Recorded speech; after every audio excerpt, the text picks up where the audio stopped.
I started fighting when I was 21 years old. I got actually discovered to fight MMA in the strip club. Yeah. Really? Yeah. So I was an amazing pole dancer, like Cirque du Soleil, right? Yeah, of course. I was Cirque du Soleil, but in the strip clubs. Okay. And I was doing all the crazy flips and the suicide drops and all that stuff. Yeah. And my manager at the time, who hated me, mind you, Okay. he was like, if you put that same skill that you put towards the pole, towards something like fighting, you might actually do something with your life. And I was like, okay, teach me how to fight. Ladies and gentlemen, today's guest is a woman whose life story is nothing short of extraordinary.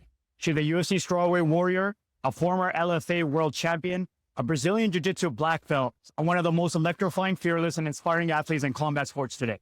But her journey didn't start in the bright lights, sold-out arenas, or championship belts. Born in Cleveland, raised in Greece, and shaped by hardship, struggle, and survival, Vanessa Demopoulos lived a lifestyle many never escape. From working as an exotic dancer to simply survive to discovering MMA as a lifeline. She transformed pain into purpose, fear into fire, and adversity into dominance. Through relentless discipline, faith, and belief, she rewrote her destiny, earning her place among the world's elite fighters inside the UFC. Inside the octagon, she is known for her relentless pressure, elite grappling, lightning-fast submissions, and viral victory celebrations. Outside the cage, she stands as a symbol of self-reinvention, faith, resilience, and unapologetic authenticity.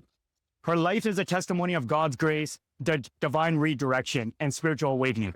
A proud child of God, Vanessa openly credits her relationship with Jesus Christ as a foundation of her transformation, her discipline, her confidence, and her inner peace.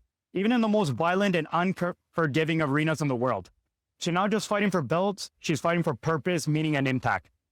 From a strip club stages to UFC world stages, from a broken moments to divine alignment, from survival to significance. Her story proves that no past is too dark, no beginning too broken, and no dream too impossible. This is more than a fighter. This is a warrior of faith, grit, and rebirth. Please welcome to the show, Vanessa Demopoulos. Oh my God, that is, you got me emotional. That is these intros. That is the best introduction anyone has ever given me. It's all you, man. It's all you're tearjerker, you. literal No, tearjerker. it's all you. Wow. All of it stood by. I need a tissue. That's crazy. It's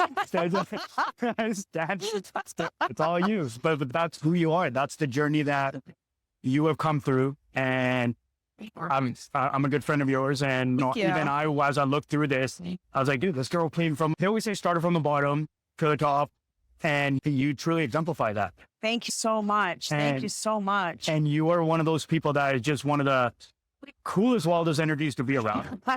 If you're not on at least 3 cups of coffee, we're not going to be able to stand it. And it's just absolutely crazy.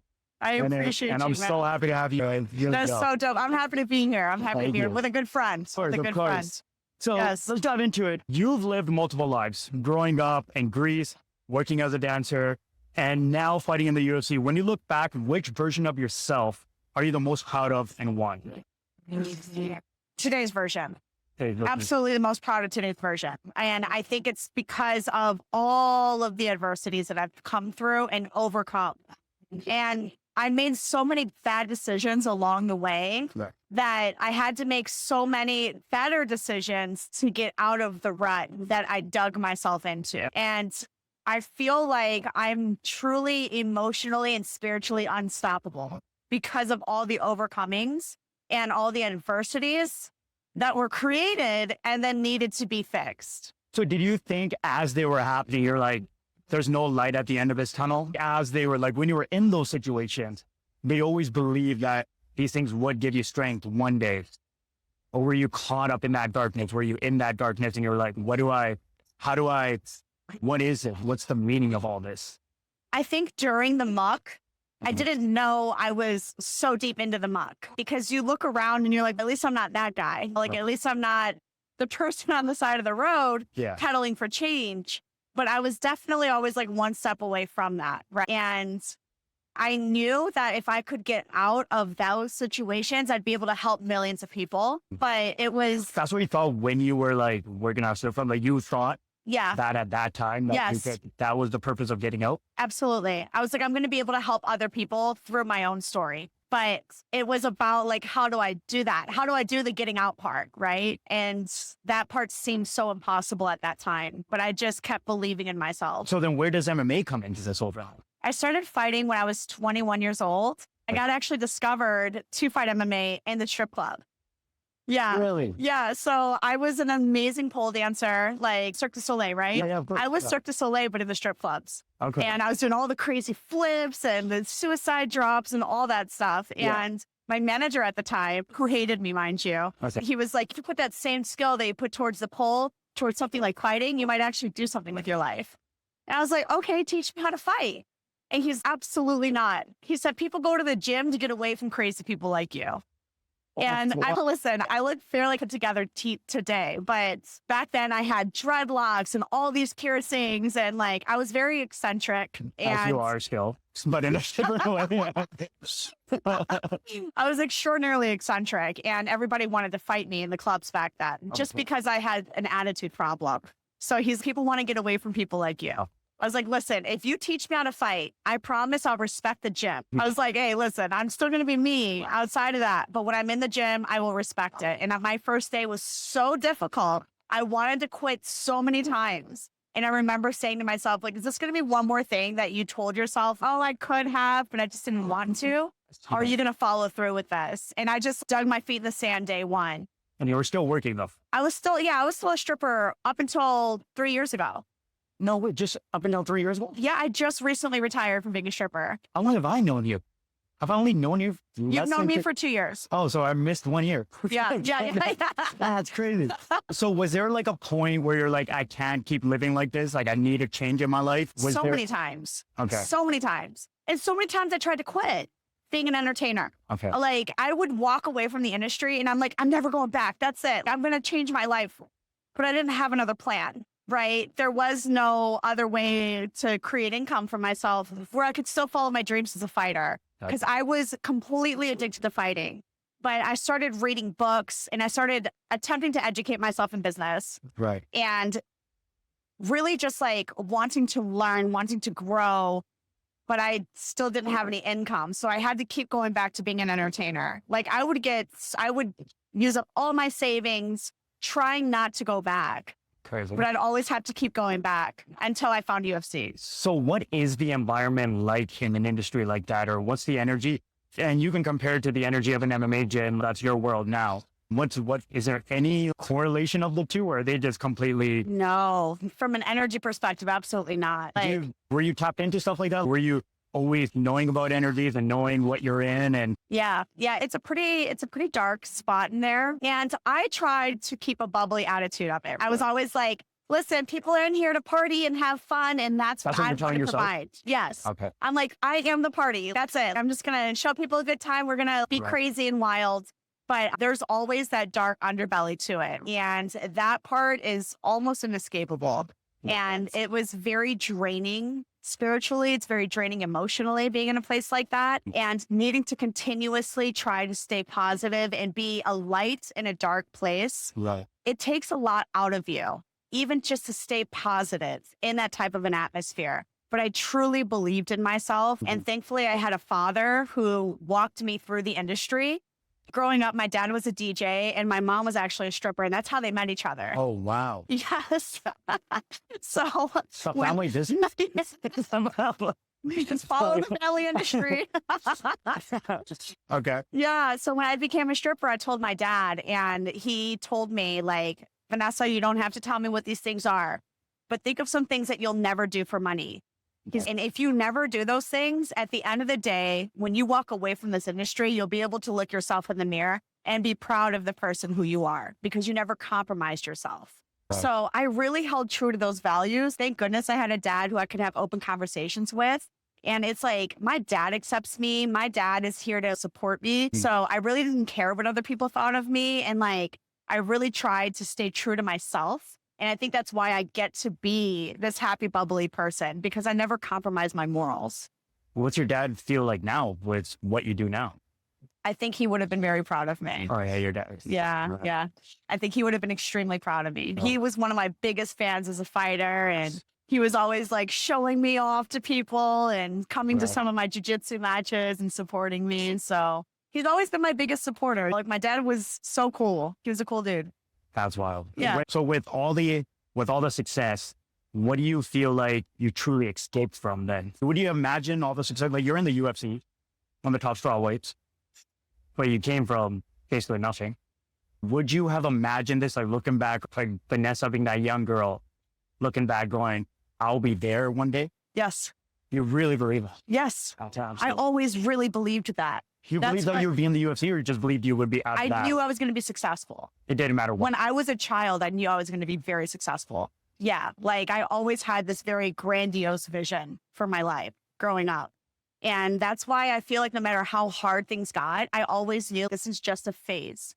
Like this is just a chapter. So you held that vision even when you were working, like you held that vision there. Like absolutely. My life is going somewhere else. Absolutely. Yeah. The times where I was homeless, like the times where I was like so sad, and that happens to absolutely everybody. And I've been through those stages of my life. I knew. I was like, listen, this is just a chapter, Vanessa. Like this is just a phase.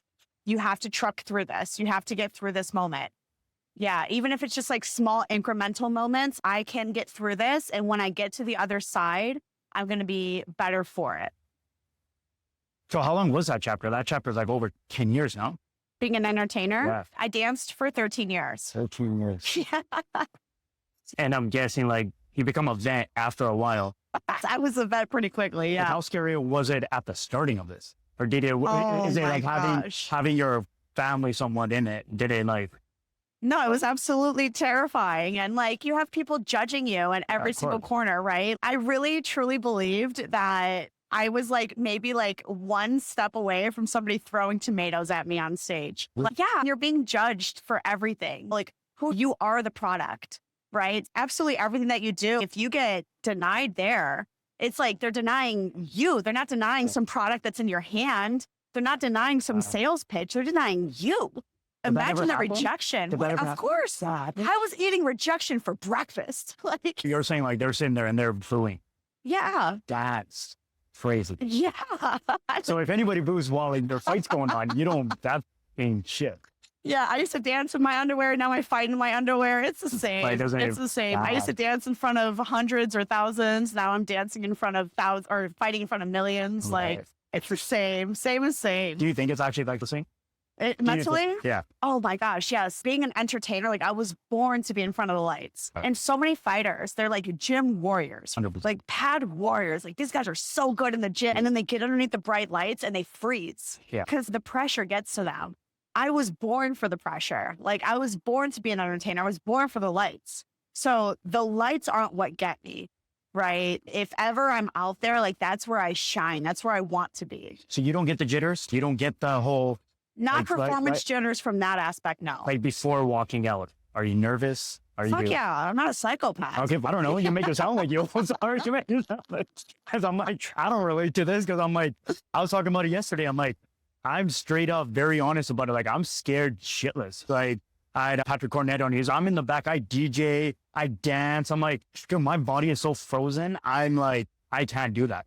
And I'm like, I'm literally praying for a natural disaster to happen so I don't have to go through with this because somehow I talked myself all the way here and now this is the moment and I got to do this. But like during training camps, you're just dreaming of the moment. You can't wait. When the actual day comes, I'm like, I just want to get this over with. I love the feeling of the victory, but the process, the main process, if I could skip it every time, and George St. Pierre used to say that all the time. So if you can learn the being under the bright lights is where you feel most comfortable, that's a huge... Yeah, that's where I'm most comfortable. Factor, like the gym warrior thing. Yeah, no, I can't wait to fight.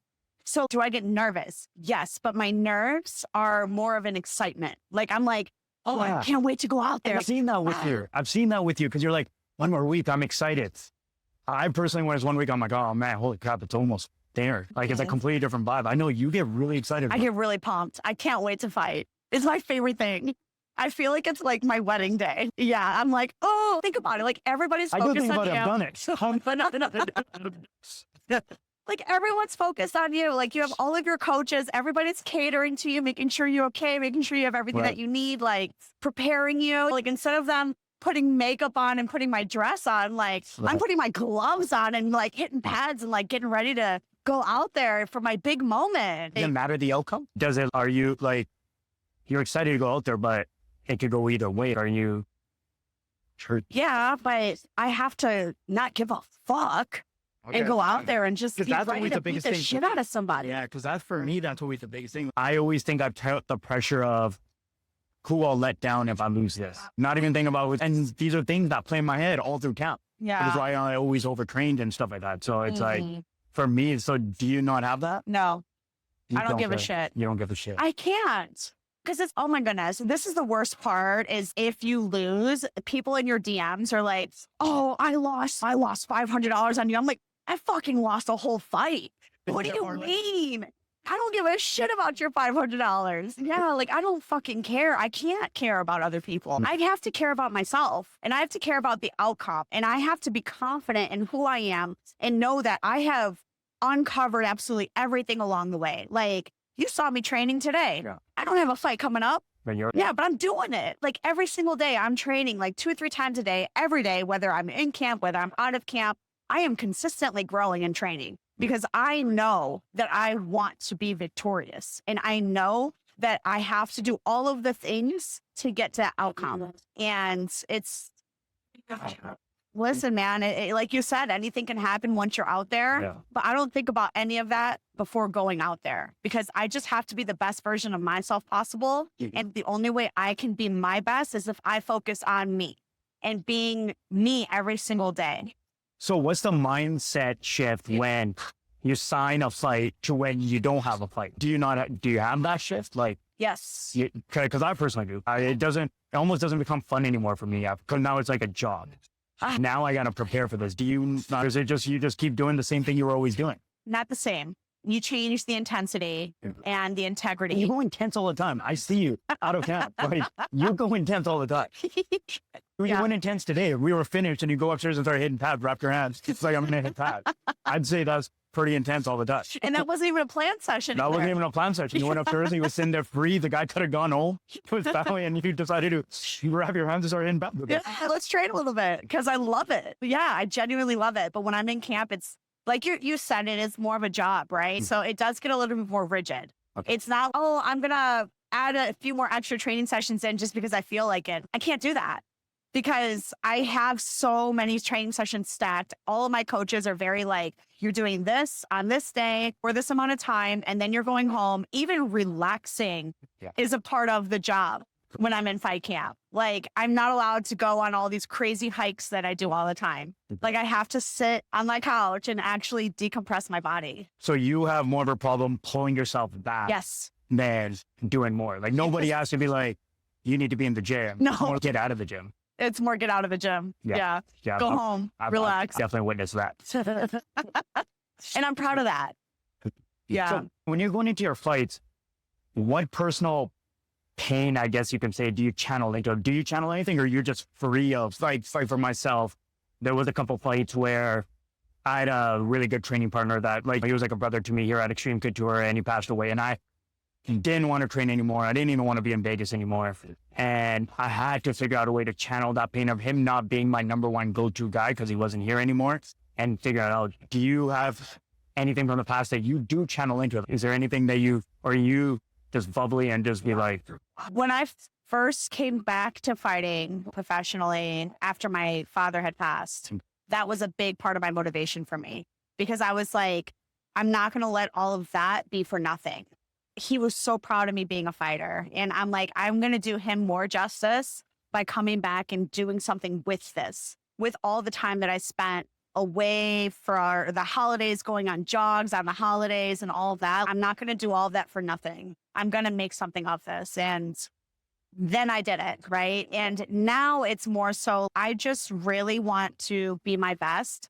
And I love God so much. And I know that he's given me so many of these gifts and so many of these blessings. And I would be doing a disservice by not being my personal best every single day, because I do have these gifts and I am highly anointed. I am highly blessed. So I have to use that, because if it's all for nothing, then it's like a disrespect to all these things that somebody gives you.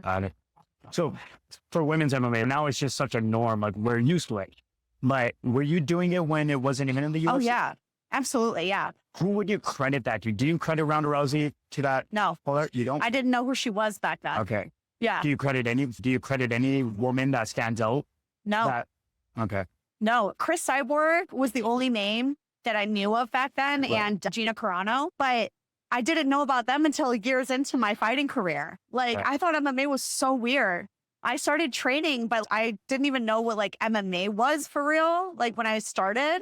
Oh, no way. Yeah. Like that guy at the gym or at the strip club, he was just like, oh, if you were a fighter, you'd do something. I'd never watched fighting before. I didn't know what that stuff was. I knew what karate was. I thought that was cool. But yeah, girls weren't doing this back then. So I didn't have girl training partners. I was training with the guys. I remember watching my first MMA fight and I was like, why are they barefoot? And why is that guy's face in that guy's crotch? Were your fights like different? Like your local fights? No, I didn't know what MMA was. Okay. So this is before you actually had an MMA fight. Yeah. I thought maybe you were in like Cleveland with full shoes on and No, I was like watching this stuff on TV and I'm like, what is this? Like, I don't understand. It was an interesting concept to me mentally. Okay. Yeah. And then I started training and I was the only girl and that was okay. But yeah, yeah. Do you credit people like Ronda Rousey for being in the UFC? Like, she absolutely opened the door for us. And I wouldn't get to do what I do if it wasn't for her doing what she did. Doing it at that time. So her kind of, because you do have a similar energy to her. Like, you really don't take no for an answer. You're in everybody's face. And that's why, because I always say with Ronda Rousey, there's certain parts of somebody's personality that fit somewhere that are really cringe somewhere else. Like, there's pockets of places. Her trying to get herself into UFC, she had to be in your face. She had to keep showing up on day night. She had to keep being undeniable. There, right? She had to be undeniable. Yes. But then there's like certain parts in WWE, she fit perfectly. But then when you're on an interview, right, she would come off as like this self-absorbed person, but her personality was the same in all those things. Yeah. But it seems like it mattered where she was seen for you to know if you really like this person or not. And that, I feel like that goes for a lot of fighters. And she played the villain. I am not a villain. I think she wasn't trying to play the villain at the start. In some people's stories, but. And you want to be. Yeah, I think she wasn't trying to be at the starting because she was like a hero to everybody, which I think she still is to a lot of women. But then eventually, I think when she really started talking and stuff like that, she took that whole role. Yeah, yeah. And she became a mother and, absolutely, she's a mother. She has like 2 or 3 kids. Oh, wow. Yeah, and she like lives off the grid and. Like Brock Lesnar. He does the same thing. Does he? Yeah. How would you say that MMA has rewired your mind? Like, what didn't you know about yourself or know about the world that you think MMA has taught you? We are so much more capable than what we can perceive ourselves to be. So much more capable. We are so much more powerful than we can imagine ourselves to be. And it's like the days that you show up to the gym and you don't feel like being there, but you show up anyways. And then once you get started, you're like, okay, I can do this. I'm warmed up now. I'm already here. I'm going to rock and roll. I'm going to be in the moment. And I'm going to get through this. And then you kill it, but you didn't want to do it. So it's like, that gives me such a sense of confidence to be able to do so many other things in my life where I'm like, if I just stick to it, I can create greatness in any single arena because I know that I have the intangibles. Like I will be disciplined, like the discipline that it takes to be a fighter, bar none. So you would say like consistency is the key. Even on the days you don't want to show up, you got to show up.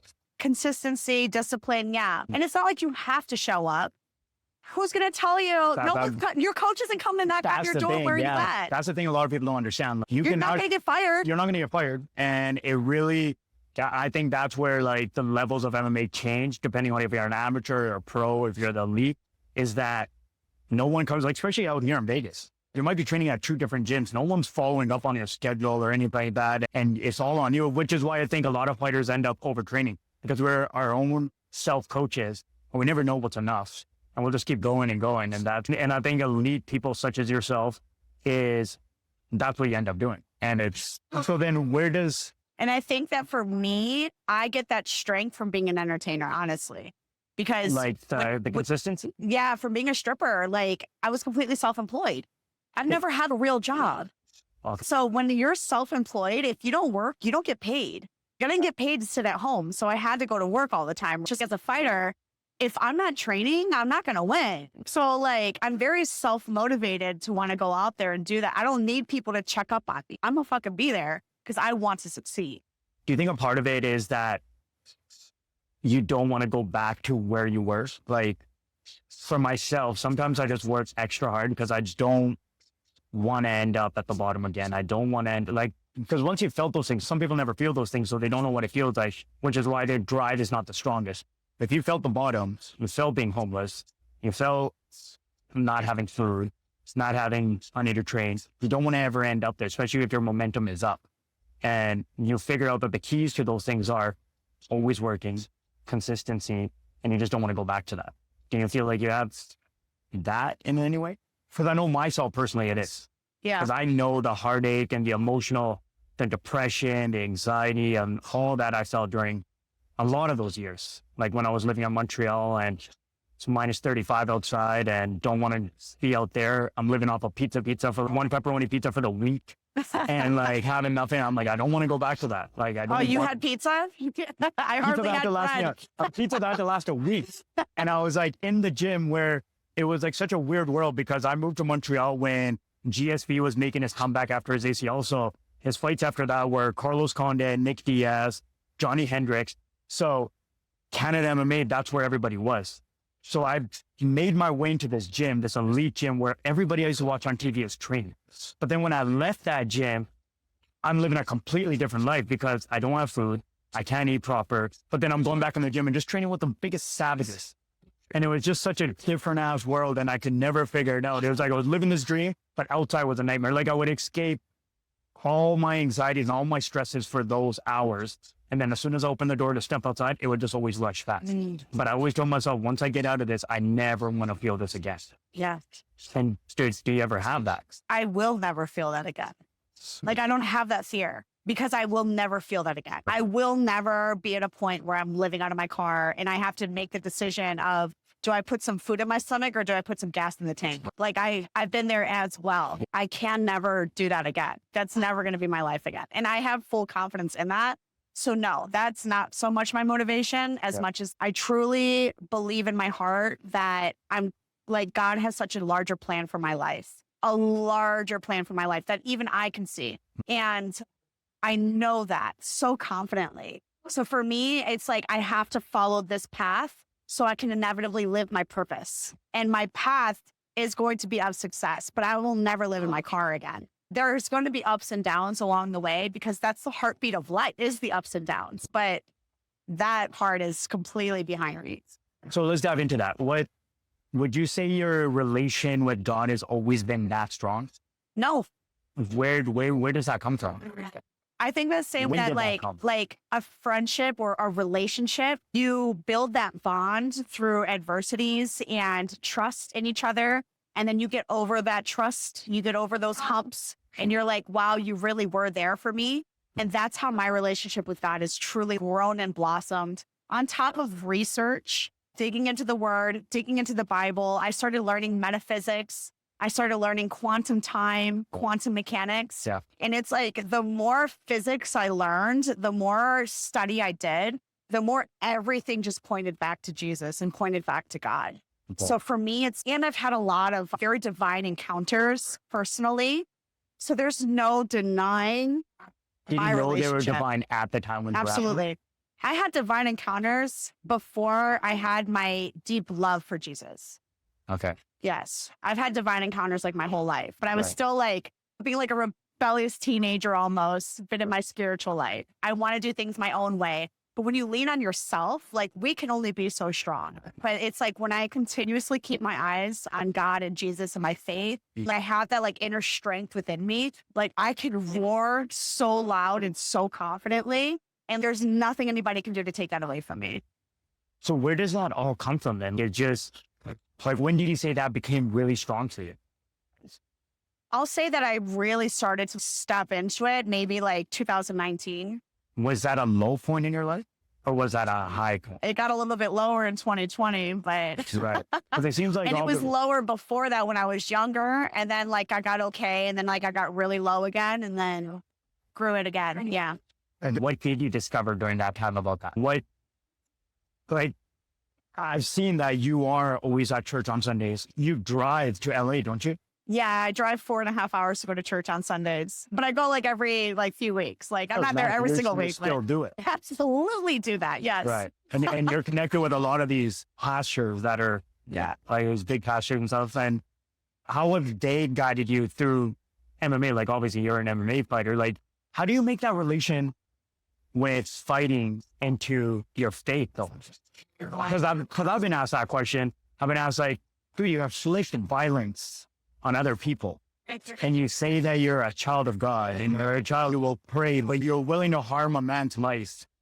Angels are warriors. What are they talking about? That's what I always say too. It's yes. Like they are warriors. They are ready for battle at all times. God tells us to put on our armor of prayer, but we have to be ready to go out to battle. Right. And I know that like biblically it's spiritually, but for us it's physically. And that's okay too. Like we are battling on all fronts. And I am a spiritual warrior, which gives me the strength to be a physical warrior here in this present moment, in this lifetime. I get to be a warrior and I am so honored for that. Like it is so cool to me that I get to represent and go out there and just live in the spirit. Did you feel like a transition of when you tapped into that compared to like your fights before that? And when you really came to amends that, like exactly what you just said, when you started really believing that, did you feel a different sense of strength, different kind of like willpower, like when you tapped into that? I felt a true sense of surrender. Okay. Yeah. You have to surrender to the process. And what's that process like? So, all right. If you're in a workout, right? You're in a workout and you are just like gritting through it. And you're just like, oh my gosh, like I am about to break. Like you today. But then you just completely surrender to the process. And you're like, wow, like, you know what? I can go another half an hour. And you didn't even think that you could. You get to your breaking point and then you get over the breaking point and then you're past that threshold. And that's what I feel like happened to me spiritually in my fight career with my walk of faith. It's like you think that you can do everything on your own and you carry the world on your shoulders. And you're like, I can do it. I can do it as you're like trudging through with like 100-pound backpack. Right. And then all of a sudden you're like, I really need Jesus. Like I really need faith. I really need God. And you just drop the backpack. Like you drop all of your stresses and you're like, I know that I'm taken care of. I know that I'm loved and I know that he fully has me. And you just continue to walk. And then all of a sudden your walk gets so much easier and simpler. Right. Yeah. It is everything. That's amazing. So before you're walking out for a fight, are you having these conversations? I'm sorry? Like before you walk out for a fight, are you having these conversations? With myself? I'm having these conversations. With other people? No. With yourself? With myself, yes. With God, and like tapping in. That's actually where my name, Saint Lion, came from. That was my yin and yang balance. That's where it was given. Was that I was with Sikh martial arts, which is what my background is. And it was like, I tapped into something spiritual, warrior. And they're like, dude, and I was like a really weak kid. And I became like this warrior in a weapons martial arts. But then outside, I just want to be just friends with everybody. And they're like, we have this balance. So then I came back, I'm like, I'm going to do MMA. And they're like, we need a name for you. And they're like, Saint Lion. It's a balance. You exemplify how to be a saint outside. But when you're in that cage, there's no room for a saint in the cage. You got to become a lion. And that's your name. And you got to take those lessons and you got to, whatever inspiration, whatever lessons you learn about yourself in that cage, you got to take out and you got to spread, you got to give, you got to, and that's actually where it came from. But before I walk out, that's the conversation. That's the only thing that pushes me past that current. When that music hits, I'm like, I got to go. Yeah. And you got my back and whatever's going to happen. Do you think that being in situations like that is why we look to God? Like if your life was always perfect, if your life was, you've got everything, do you think you would ever tap into that? I don't know because I don't have that.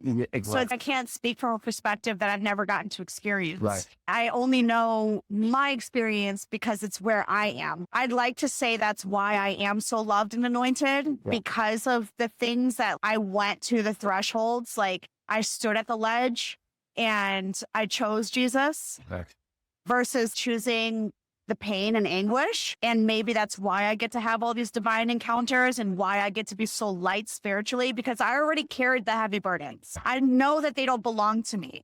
I don't want to carry them anymore. And I always get to carry this intensity. And when I walk into the cage, like, I'm always intense. You saw me today. I'm screaming at the top of my lungs. You're screaming at everybody that walked by, let alone you weren't screaming in your workout. You're screaming at every random person that walked by. Man. You gave the trainer a heart attack almost when your knee almost popped out today. I always have this intensity. And when I get to fight, I get to use that same intensity in a different manner. I'm the same person at all times. I just get to use it, and I get to use that energy. Yeah. I forgot where we were going. That's where we led to. Yes. So fans see the glory always, but what do you think is the ugliest part of being a fighter? I think even after a win, maybe 3 to 4 days after that win, 3 to 4 days after, you're sitting there in your house and everybody's already called you to congratulate you, but like, you're just sitting there and you're like, what now? What next? It's crazy because I was literally talking about this yesterday. Yeah. And the high, because like my wife and me will always talk about it, because my son wasn't born when I was in the prime of my MMA career. Now he's born. And she's like, you need to do a fight. Like, he needs to see his father fight. But I'm like, okay, but I'm like, also the opportunity cost of being away from him and missing out on all these milestones of who he is and everything like that. But I'm like, do you think it's just going to stop after I get that victory? Because I know what it's like. Because you get your hand raised on Saturday, you're on the highest of highs, your phone's blowing up, you go to the after party, you're the man. Sunday slowly starts creeping down. Monday, I'm not going to say you're depressed, but you're like, I want to get back to it and feel that again, because it's the highest drug you can take. And it's a drug you can't buy. And it's like the highest of highs.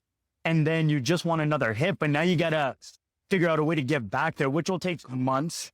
And yeah, I truly believe that's like the ugliest part. Yeah.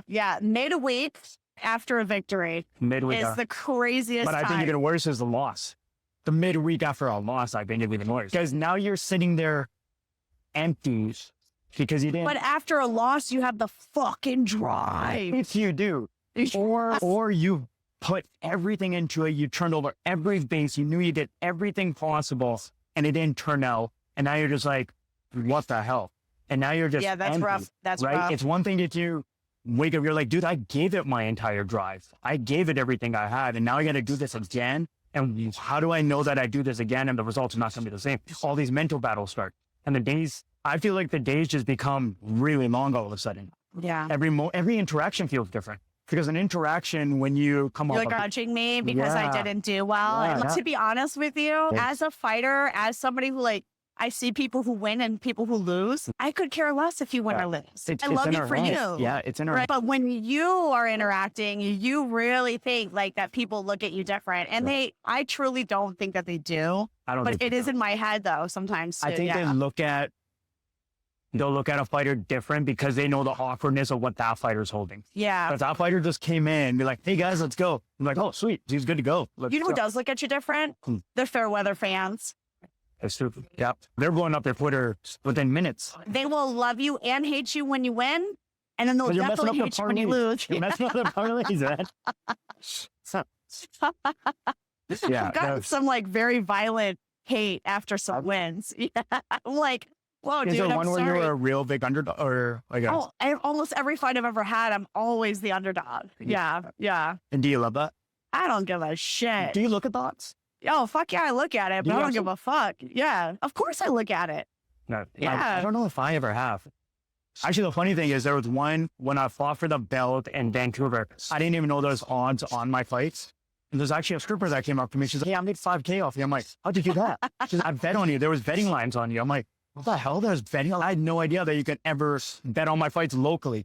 I know in one you can bet on them. Yeah, that's cool. Yeah.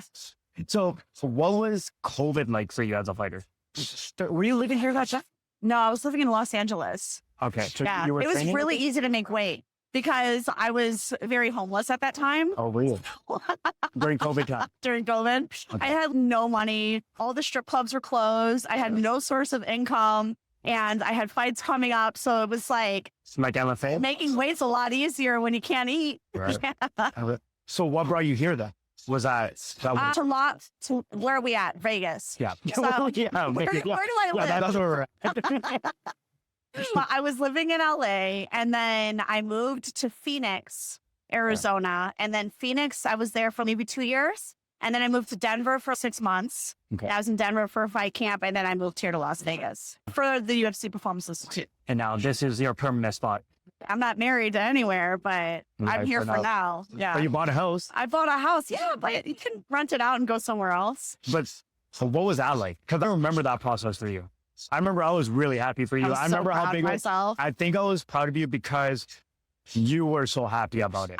It's my first house. Yeah. And that was from all fight money. Yeah. And a little bit of inheritance. Okay. Because unfortunately I lost my grandfather.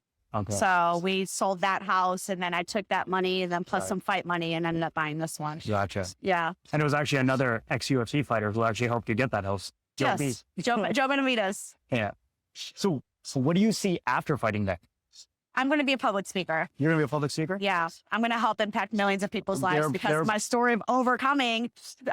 You know what? I'm going to take your intro. I'm going to post that somewhere and be like, my friend gave me the best intro of my life. When you public speak, they're probably not even going to give you a mic. Probably just going to yell to the back. Oh, and I can. My voice will carry. I know you can. They're going to need to be adjusting the volume on this whole podcast for sure. All right, Joe. Okay, so after fighting, going to public speaking, so how has your relationship with money changed? Like obviously... With who? With finances, with money and business. And do you think that way about... I know I was talking about this one again earlier. Some fighters miss the whole part of the plan where you got to see fighting as a business.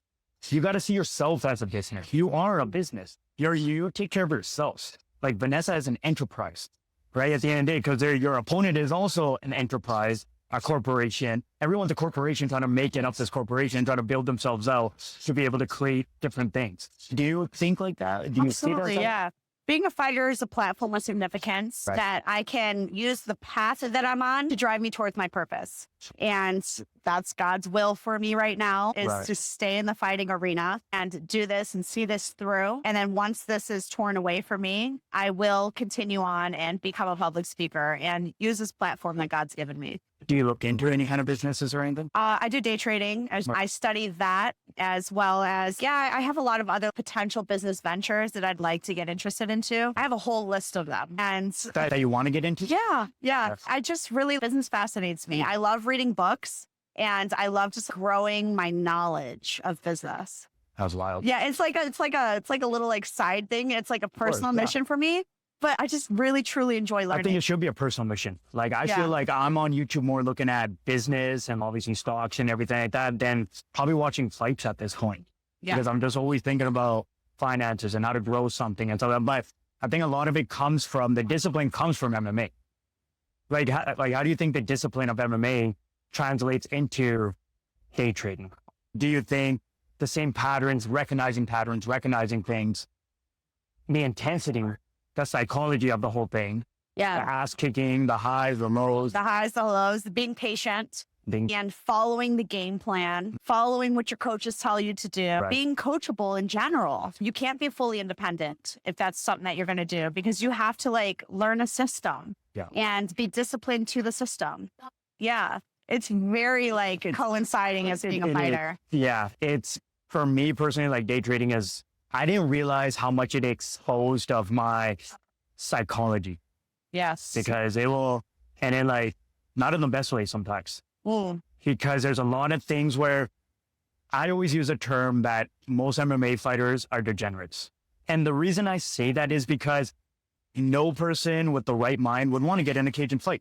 Because there is a sense of being a degenerate that makes you not weigh out the risks and weigh out everything that could go wrong because you can't. Yeah. Where I had to almost reset my mind, and I still struggle with this because this will happen trade to trade, is that I have to reset my mind and be like, no, you can't go into trading with that same, like you can't YOLO into trades. It will expose you. It will liquidate you. You can't YOLO into a fight. You're going to get knocked the fuck out. Yeah. You're going to get your arm broke. Like you have to know where your threshold is. To a certain point, but you have to be okay with the amount of risk you take into a fight though. Yeah. where day trading, you have to almost balance yourself, or you kind of hold yourself back. So that's what I struggled with in 2025 when it came to day trading, because I would go to jiu-jitsu, I go to sparrings, and then I bring that same go mentality straight onto the screens.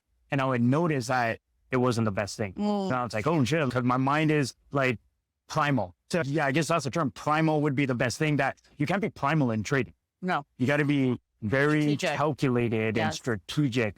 And that's where I think MMA works against me.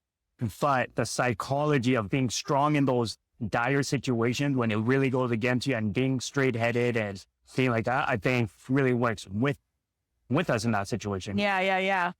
Yeah, it's a, You got to have some big balls yeah, to do both of the things. Fighting and trading. 100%, Yes.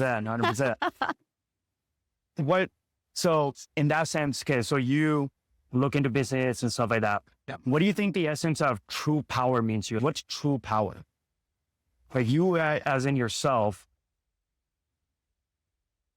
who is Vanessa with true power? Yeah, I am this woman. This is how I carry myself. This is who I am. This is my character. Yeah. I think Because I know you're powerful. I've seen it. I'm so powerful. I've seen that you're powerful.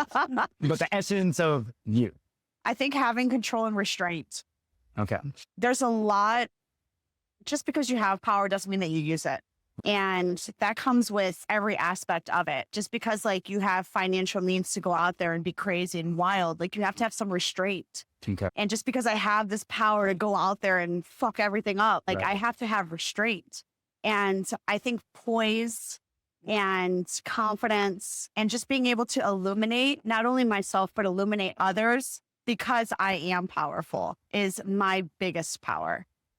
Amazing. Yeah. Amazing. Yeah. I love like watching other people smile and I love watching other people illuminate around me. I think that's why I love yelling at people randomly because it jars them and like they're happy about it. And you see them like light up. And they won't even tell you if they're not happy about it. They're not going to do it. I can see it though. I'm like, oh, should have done that one. I'm sorry. But for the most part, like people, I genuinely love seeing other people brighten up. Okay. Yeah. So after fighting then, always, do you wish to get married? Do you wish to be a mother one day? Not after fighting. I wish to be married today. Yeah. Yeah. Why wait?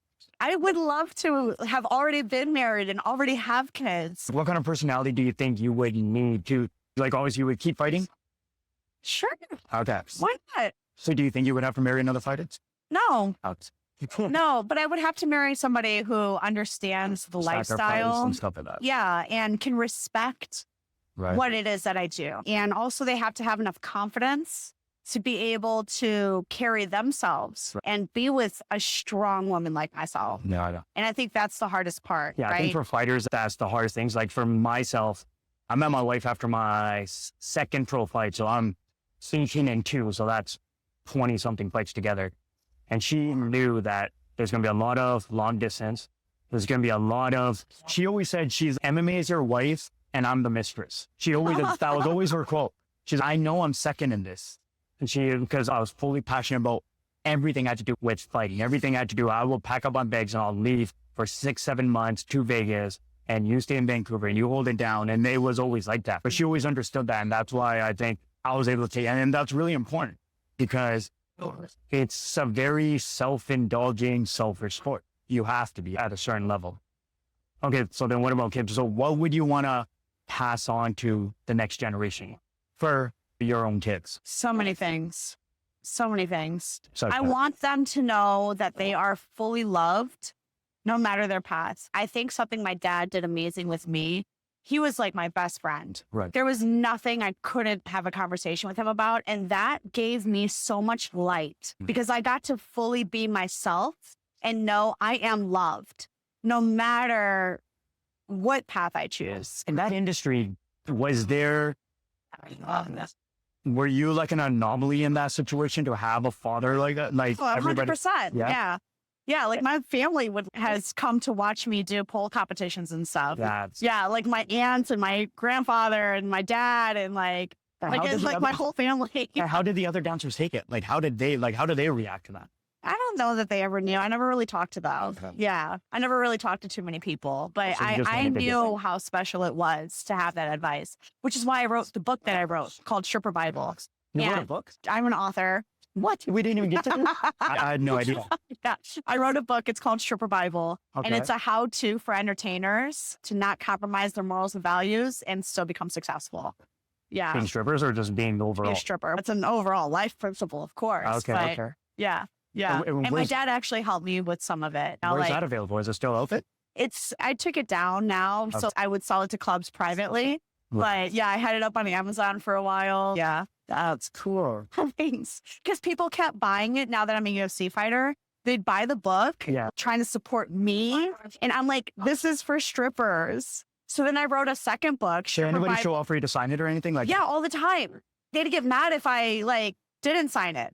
And I'm like, I thought this is It's a collectible. It's a collectible at this point. I wrote a second book, Stripper Bible Public Edition.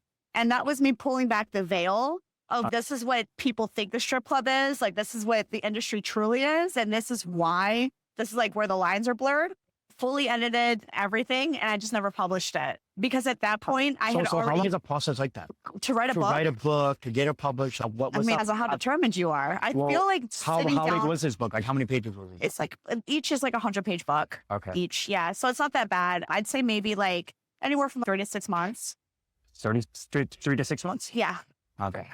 Writing it, editing it, publishing it, Editing it takes about like a month or so. Yeah. and you got to send it off. Yeah. Send it off to publishing and everything. Yeah. So- yeah, it's something I've always thought about, and I just Yeah. never. But just so don't. when I wrote the public edition, I'm like, even this isn't what like people really want me to write. What people want me to write is my story Are you know, going to do that? of being an entertainer. I should write You it. definitely should write it. Yeah. I just haven't.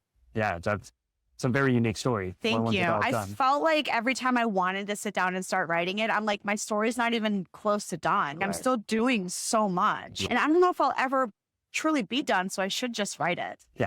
All right. Okay. So Wendell and that, I want to ask you one final question. I always ask this. What is the legacy of Vanessa that you like? What do you want to be remembered as? So something that your kids can look back on, your husband will look back on, your family will look back on.